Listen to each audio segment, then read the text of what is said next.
శ్రీమహాగణాధిపతయే నమః. సరస్వత్యై నమః. శ్రీగురుభ్యో నమః. హరి ఓం. శ్రీ కైవల్యపదము చేరుటకునై చింతించెదన్ లోకరక్షైకారంభకు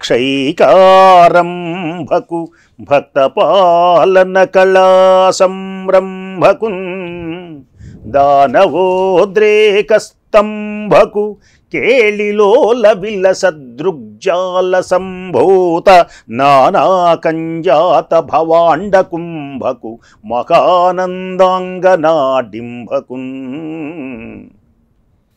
శ్రీకృష్ణ భగవానుని దివ్య చరణారవిందములకు శతసహస్ర కోటి ప్రణామములు సమర్పిస్తూ, పరమపుణ్యమై దివ్యమైనటువంటిది భాగవతం.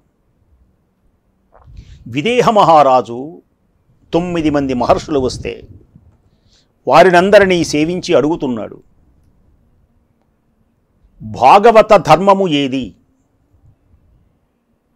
అది ఏ ప్రకారంగా ప్రవర్తిస్తుంది, భాగవతుల యొక్క గుర్తులు ఏమిటి, భాగవతులు ఎవరు ముందు తెలుసుకుందాం. ఎవరిని భాగవతులు అంటారు? సర్వమయుడైనటువంటి సర్వమయుండగు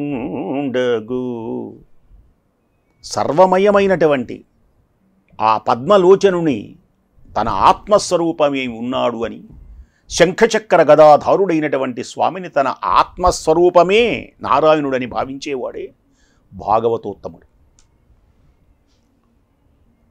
సమస్తమైనటువంటి చతుర్వర్ణాలు, చతురాశ్రమాలు, ధర్మాలు వీటిలో మునిగిపోకుండా భక్తి మార్గాన్ని అనుసరించి శ్రీహరి సమస్త జగత్తును నడిపిస్తున్నాడు అని భావించేవాడే భాగవతోత్తముడు. బంధాలన్నీ తెంచుకున్నవాడే భాగవతోత్తముడు. నిరంతరమైనటువంటి నారాయణ స్మరణతో తరించేటువంటి వాడే భాగవతోత్తముడు. ఇది పరమతత్వం. ఇక నీకు భాగవత ధర్మాలు చెబుతాను వినమన్నాడు. భాగవత ధర్మాలను ఉంటాయి. నారాయణుని మీద భక్తిభావం కలిగి సద్గురువును నిత్యం భజిస్తూ ఉత్తమమైనటువంటి భాగవత ధర్మాలు ఆచరించాలి. ఏమిటి ఈ భాగవత ధర్మాలు? ఒక 27 ఉన్నాయి భాగవత ధర్మాలు. సత్వగుణం, భూతదయ, హరికథామృతపానం. ఇలా చేసిన వాడే భాగవత ధర్మాలు ఆచరించేటువంటి వాడు. ఆ ధర్మాన్ని ఆచరించిన వాడే భాగవతోత్తముడు. సత్వగుణం, భూతదయ, హరికథామృతపానం, బ్రహ్మచర్యం, ఇంద్రియ సుఖాలను మనస్సులందు చేరనివ్వకుండా ఉండడం, సాధు సంగమం, సజ్జనులతో స్నేహం, వినయ సంపద, శుచిగా ఉండటం, తపస్సు, క్షమ, మౌనవ్రతం, వేదశాస్త్రాలు చదవటం, వాటి అర్థాలను తెలుసుకొని అనుష్ఠించటం, అహింస, సుఖాన్ని కానీ దుఃఖాన్ని కానీ సహించటం, ఈశ్వరుడు అంతటా ఉన్నట్లుగా భావించటం, మోక్షం పొందాలి అనేటువంటి కోరిక కలగటం, కుజనుల సంగతి వదలటం, వల్కలాలు మొదలైనటువంటివి కట్టటం, దానంతట లభించినటువంటి దానితో తనకు ఏది లభిస్తున్నదో, భగవంతుడు తనకు ఏది ఇచ్చాడో దానితో సంతృష్టి చెందటం, వేదాంత శాస్త్రాల అర్థాలను తెలుసుకోవాలి అనేటువంటి కుతూహలం పొందటం, ఇతర దేవతలను నిందించకుండా ఉండడం, త్రికరణ శుద్ధి కలిగి ఉండడం, సత్యమే పలకటం, శమం, దమం మొదలైనటువంటి విశేష గుణాలు కలిగి ఉండటం, ఇల్లు, తోటలు, పొలాలు, భార్య, సంతానం, ధనం మొదలైనటువంటివన్నీ కూడా పరమేశ్వరుని యొక్క దివ్యమైనటువంటి అర్పణంగా భావించటం. ఇక చివరిది భక్తులు కాని వారిని ఆశ్రయించకుండా ఉండడం, నాస్తికులతో తిరగకూడదు, నారాయణుని దూషించేటువంటి వారి స్నేహం మనం చెయ్యకూడదు, భాగవతోత్తముల యొక్క భగవంతుణ్ణి ఆరాధించేటువంటి వారి చుట్టూనే మనం తిరగాలి కానీ భక్తులు కానటువంటి వ్యక్తుల వెంట మనం తిరగకూడదు. హరిభక్తులతో స్నేహం చేస్తూ హరిలీలలను పదే పదే మనం వింటూ కన్నులలో ఆనంద బాష్పాలు రాలుస్తూ ఒళ్ళు పులకిస్తూ ఉంటే మానవుడు హరిమాయను గెలుస్తాడు మహారాజా. తనివి తీర కోదండపాణిని కోరి భజించి గగుర్పాటు కంటిధారలు ఆనంద అశ్రువులు రాలాలి. హరిదాసుల మిత్రత్వము. మాయను ఎవడు గెలుస్తాడు? ఈ వీడు. హరిదాసుల మిత్రత్వము మురరిపు కథలిన్ని కొన్నుచు మోదముతోడన్ పరితాశ్రు పులకితుడై పురుషుడు హరిమాయ గెల్చు భూపరేణ్య. హరిభక్తులతో స్నేహం చెయ్యాలి.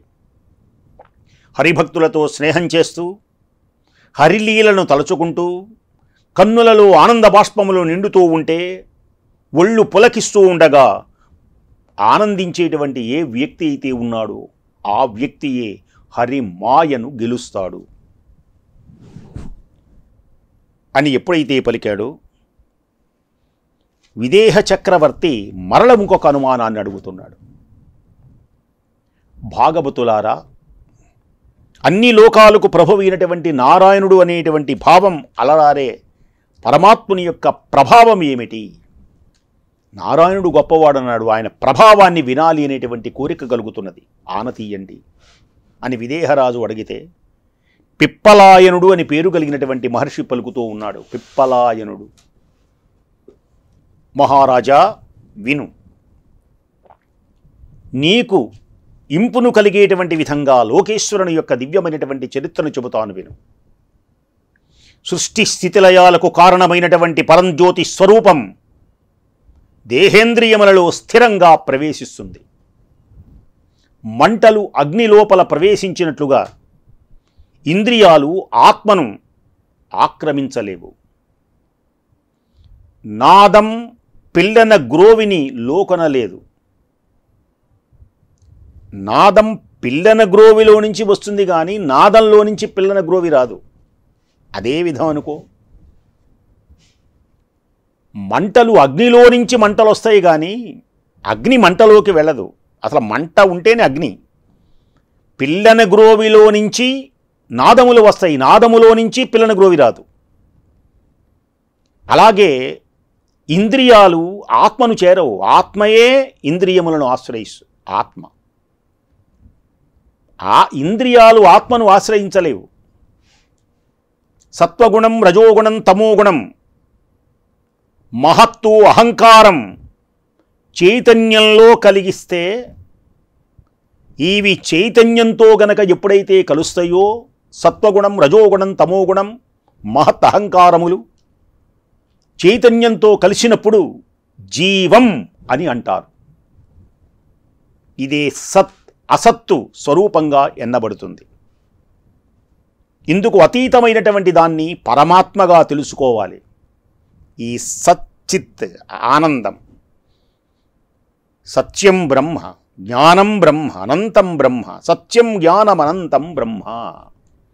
బ్రహ్మస్వరూపం, పరమాత్మ యొక్క దివ్యస్వరూపం అంటే సత్వగుణ చైతన్య జీవ పదార్థములకు సత్తు అసత్తున కూడా అతీతమైనటువంటిదే పరమాత్మ. తెలుసుకోవాలి. బ్రహ్మ మొదలైనటువంటి వారు స్తుతిస్తారు. ఈ విషయం తెలుసుకొని బ్రహ్మదేవుడు స్తుతిస్తాడు ఎవరిని? ఆ పరమాత్మని. ఇటువంటి పరమాత్మ, ఈ పరమాత్మ స్థావర జంగమాత్మలకు అధిష్ఠించి వృద్ధిక్షయాలు పొందడు. ఆయన స్థావర జంగమాత్మకమైనటువంటి దీనిలో ఉంటాడు. మనకులాగా పెరగడం, పోవడం ఇలాంటివి ఉండదు. వృద్ధి క్షయములు ఉండవు.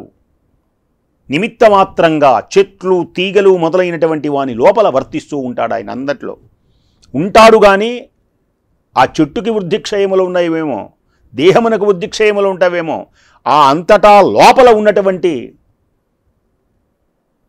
ఈ అగ్నిస్వరూపమైనటువంటి పరమాత్మకు వృద్ధిక్షయములు లేవు. అంతటా వ్యాపించి ఉంటాడు, వర్తిస్తూ ఉంటాయి. సర్వేంద్రియాలచే ఆవహింపబడినటువంటి ఆకారం, ఈ ఇంద్రియముల చేత ఆవహింపబడినటువంటి ఈ ఆకారం అంటే శరీరం అనుకో, దేహం అనుకో, ఏదైనా ఒకటే పేరు. అది పోగానే మనస్సును వదలి ఈ శృతి విరహితమై తిరుగుతూ ఉంటాడు. దేహం ఇంద్రియాలకు నిలయమైన దేహం పోతుంది, ఏది బయటకు వస్తాడు, తిరుగుతుంటాడు. నిర్మలమైనటువంటి జ్ఞానదృష్టి గలవాడు సూర్యకాంతి సమూహాన్ని దర్శించినట్లు సుజ్ఞాని అయినవాడు హరిభక్తి చేత గుణకర్మార్థములైనటువంటి చిత్త దోషాలను నశింపచేసి ఈశ్వరుని చేరుకోగలుగుతున్నాడు. ఇతడేం చేయాలి? జ్ఞానము కలిగితే అంతటా వెలుగుతో అంతటా చూడగలుగుతాడు. అలాగే సుజ్ఞాని హరిభక్తి అనేటువంటి ఆ దివ్య సూర్యకిరణం చేత, హరిభక్తి అనేటువంటి దాని చేత చిత్తదోషాలను నశింపచేసుకుంటాడు. భక్తి చేత, హరిభక్తి చేత ఈశ్వరుని చేరుకోగలుగుతున్నాడు. ఋషులు అనేక మంది ఈ మార్గాన్ని అనుసరించారు మహారాజా. అప్పుడు విదేహరాజు అంటున్నాడు ఆ మహర్షితో, పురుషుడు ఏ ఏ కర్మలను ఆచరించితే పుణ్యపురుషుడై పాపాలను పోగొట్టుకుంటాడు, మాకు ఆ విషయమును సెలవివ్వండి. ఆ నారాయణుని ఎలా చేరుకుంటాడు పాపాలు పోగొట్టుకొని అని వినగానే ఆవిర్హోత్రుడు అని పేరు కలిగినటువంటి ముని విదేహ ప్రభువుతో అంటున్నాడు, ఈ భాగవతంలో ఈ 9 మంది మహర్షుల యొక్క జ్ఞానం విదేహ మహారాజు దగ్గర చెప్పేటువంటి జ్ఞానం అమోఘం. కర్మ, అకర్మ, వికర్మ వీటిని ప్రతిపాదించేటువంటి శృతివాదాలు లౌకికులు చెప్పినవి కావు. కర్మ, అకర్మ, వికర్మ అటువంటివి ఏవి? శృతివాదాలు సర్వేశ్వరుని యొక్క స్వరూపాలు తెలుసుకో. వాటిని పండితులు కూడా తెలుసుకోలేరు. కర్మ, అకర్మ, వికర్మలు ఇవి చిక్కుముడిని తీయటం ఇవి చాలా కొంచెం కష్టమైనవి, పండితులు కూడా తెలియదు. అవి కర్మాచారాలు అని పడతాయి. కర్మ ఆచారములు, కర్మను ఆచరించేవి. మోక్షం కోసం నారాయణుని భజనం అన్నిటికంటే పవిత్రమైనటువంటివి. ఇప్పుడు ఈ కర్మ, వికర్మ, అకర్మ పక్కన పెట్టేసాయి. ఒకటే, నారాయణుని భజించడమే కర్మ, అంతే. ఇదే గొప్పదనమాట, అన్నిటికంటే పవిత్రమైనటువంటిది. వేదములు చెప్పినట్లు చేయక ఫలాలు కోరేటువంటి వాడు ఎన్ని జన్మలు ఎత్తుతారో. వేద ప్రతిపాదితమైనటువంటి ధర్మాన్ని ఆచరించాలి. అది నారాయణుని యొక్క దివ్యస్మరణమే. నారాయణ నారాయణ నారాయణ. ఒకవేళ గనక ఇలా అనకపోతే మళ్ళీ జన్మలు ఎత్తటమే. మోక్షాన్ని కోరేవాడు శాస్త్రం చెప్పినటువంటి విధంగా హరిని పూజించాలి. శాస్త్రవిధినే ఆచరించాలి, కానీ అశాస్త్రీయమైనటువంటివి పనికిరావు. నా ఇష్టం అనటం తప్పు. ఏది శాస్త్రములో విహించారు, ఏ మార్గమును నువ్వు అనుసరిస్తే మోక్షం కలుగుతుందో అదే ఆచరించాలి. ఐఏఎస్ చదువుకున్నవాడు దానికి సంబంధించిన పుస్తకాలనే చదవాలి, అంతే.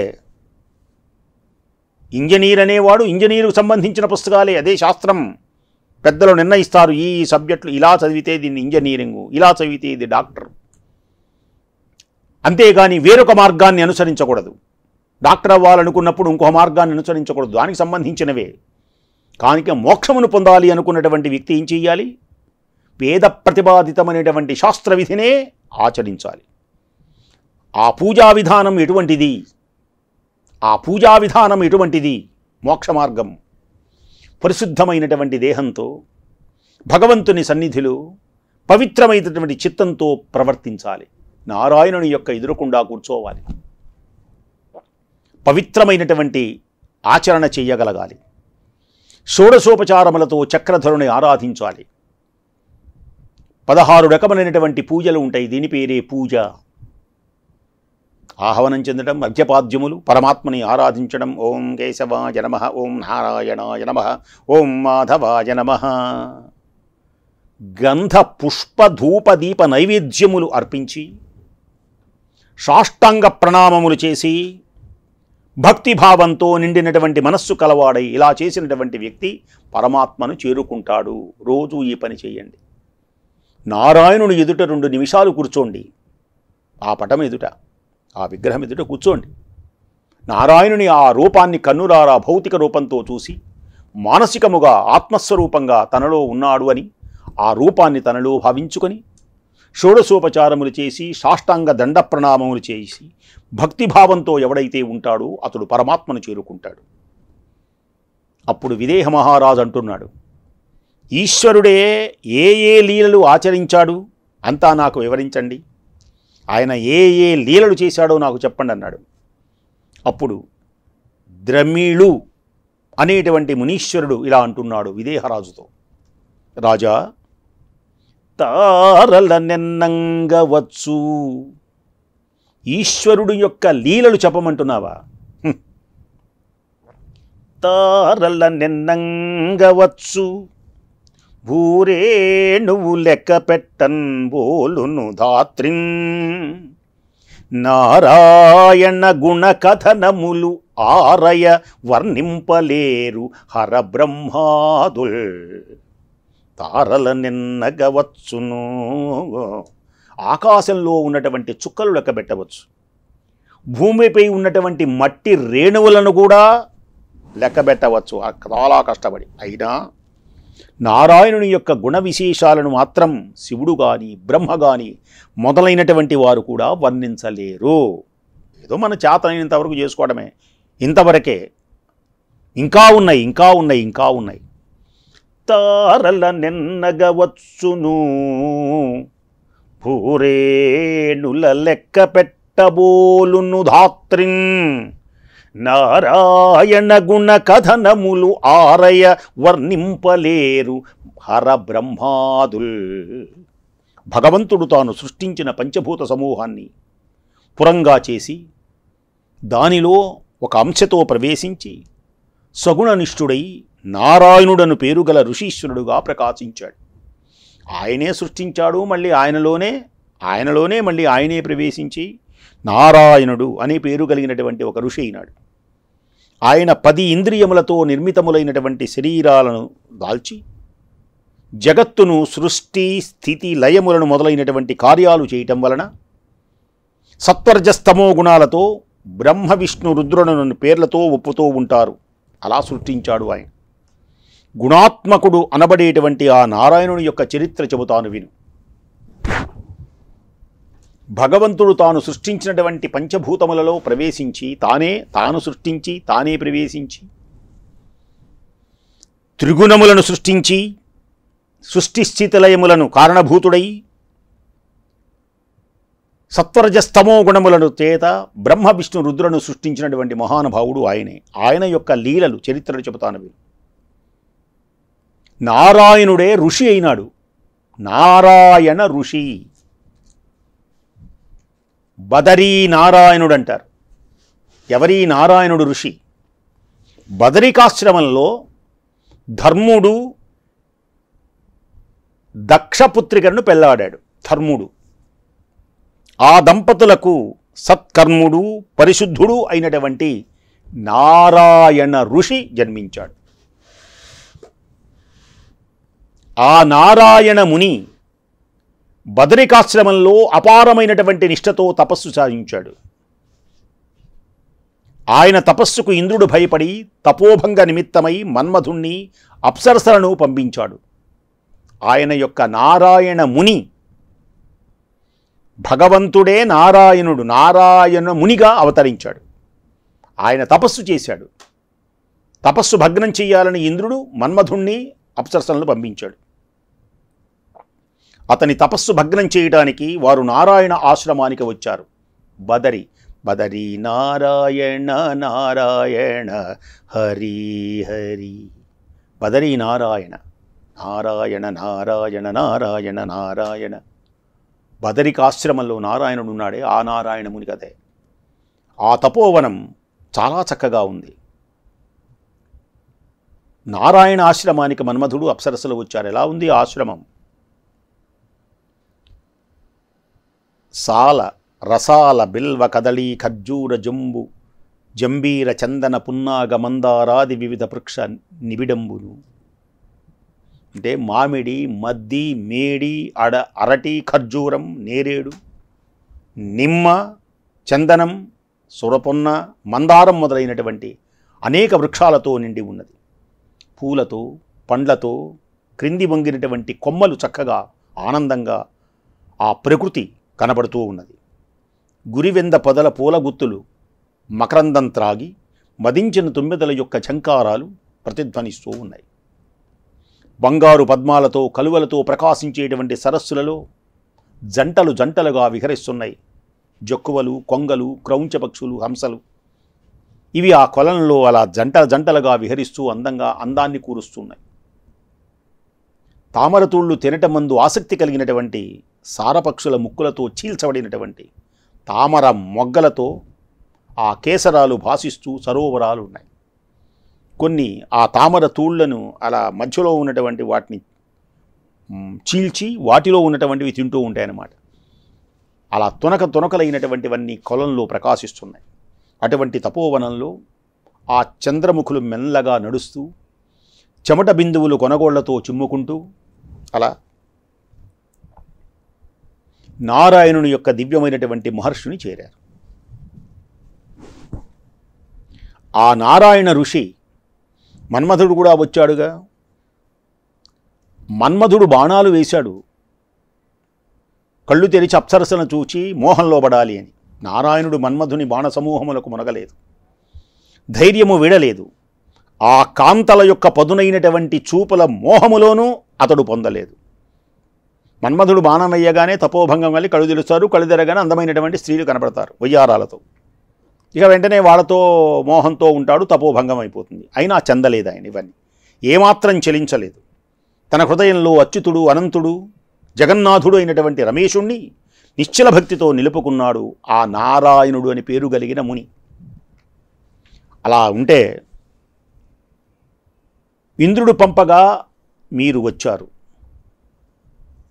మహర్షి అంటున్నాడు వాళ్ళతో, ఓ పద్మముఖులారా, ఇంద్రుడు పంపగా మీరొచ్చారు. ఇక్కడ విహరించేలనేటువంటి కోరిక ఉంటే మీరు ఇష్టం వచ్చినట్టు తిరగండి అనేటప్పటికీ వాళ్ళు సిగ్గుబడి మహర్షులతో అన్నారు. అసలు వాళ్ళు వచ్చింది ఈయన తపోభంగం చేయటానికి. కానీ నారాయణముని ఏమన్నాడు, మీరు ఇక్కడ ఏదైనా విహరించడానికి వచ్చారా, విహరించండి. మునీంద్ర, దేవమునీంద్ర నమస్కరించారు వాళ్ళందరూ. దివ్యమైన చరిత్ర తెలుసుకుని స్తుతించడానికి ఎవరికి సాధ్యమవుతుంది మునీంద్ర? మేము ఎందరినో చూచాం. కుమారులు, మిత్రులు, భార్యలు మొదలైనటువంటి భోగములను వదిలి తపస్సు చేసేటువంటి సద్ధర్మ పరులకు విఘ్నాలు కలుగుతాయా స్వామి? జగదీశ్వరుని కొలిస్తే ఆటంకాలు కలుగుతాయా? కామ, క్రోధ, లోభ, మోహ, మదమాశ్చర్యములు, ముఖ్యంగా కామం, క్రోధం తపస్సును బురదగంటలోకి నెడతాయి. మన్మధుని బాణాలు మీ మీద పడినాయి, కళ్ళు తెరిచి మమ్మల్ని చూశారు, కానీ అవి మీ మీద ఏమీ పని చేయలేదు. కామక్రోధం కలిగిన తపస్సు బురదగుంటలో పడుతుంది. కామం, క్రోధం ఉంటే నిన్ను వర్ణించడం మా తరం కాదు. ఇవన్నిటికి అతీతమైనటువంటి వాడివి నీవు. మా తప్పులు క్షమించు. మేము విహరించడానికి కాదు వచ్చింది, మనసులో అనుకొని ఇవన్నీ అంటున్నారు. నీ తపస్సును నాశనం చేయడానికి వచ్చాం, మమ్మల్ని మన్నించు. ప్రసన్నుడవై తమ సామర్థ్యాన్ని తెలియచేయాలి. ఆయన నారాయణుడు తన సామర్థ్యాన్ని తెలియచేయాలి వీళ్ళకి అనుకున్నాడు. మునీశ్వరుడు అంత ఆశ్చర్యపోయేటువంటి విధంగా నారాయణముని తన రోమాలలో నుంచి 3 కోట్ల కన్యకా సముదాయాన్ని సృష్టించాడు. తన రోమాలలో నుంచి, రోమకూపాలలో నుంచి 3 కోట్ల కన్యకలను సృష్టించాడు. అది చూచి దేవకాంతామణులు మిక్కిలి ఆశ్చర్యంతో, భయంతో మహర్షిని స్తుతించారు. మేమే అందగత్తెలనుకున్నాం అప్సరసలం. ఆయన దేహంలో నుంచి, రోమకూపాలలో నుంచి ఇంతమంది అందగత్తెలు ఉద్భవించడం, ఆ అందగత్తెలలో నుంచి ఊర్వశి అనే ఒక సుందరాంగిని తీసుకొని వెళ్ళి ఇంద్రునితో ఈ విషయమంతా వివరించారు. ఆయనలో ఉద్భవించినటువంటి మనోహరమైనటువంటి అద్భుత శక్తి ఊర్వశి ఇంద్రునికి తెలియజేశారు. అది విన్నినటువంటి ఇంద్రుడు ముని శక్తికి వెరుగుపడి అటువంటి నారాయణ మునీశ్వరుని యొక్క చరిత్రను ఎవరైతే వింటారో వారి పాపములన్నీ తొలగిపోతాయని ఇంద్రుడు ఆనాడు వరమిచ్చాడు. నారాయణ ముని కథను మనం వింటున్నాం, ఆయన యొక్క శక్తిని వింటున్నాం, ఆయన గొప్పతనాన్ని వింటున్నాం. బదరికాశ్రమంలో తపస్సు చేసి కామక్రోధములకు లొంగనటువంటి మహానుభావుడైనటువంటి నారాయణ ముని యొక్క దివ్య చరిత్ర వింటారో కళ్యాణ గుణ సంపన్నులవుతారు. మీకు శుభములు కలుగుతాయి, సంపదలు కలుగుతాయి.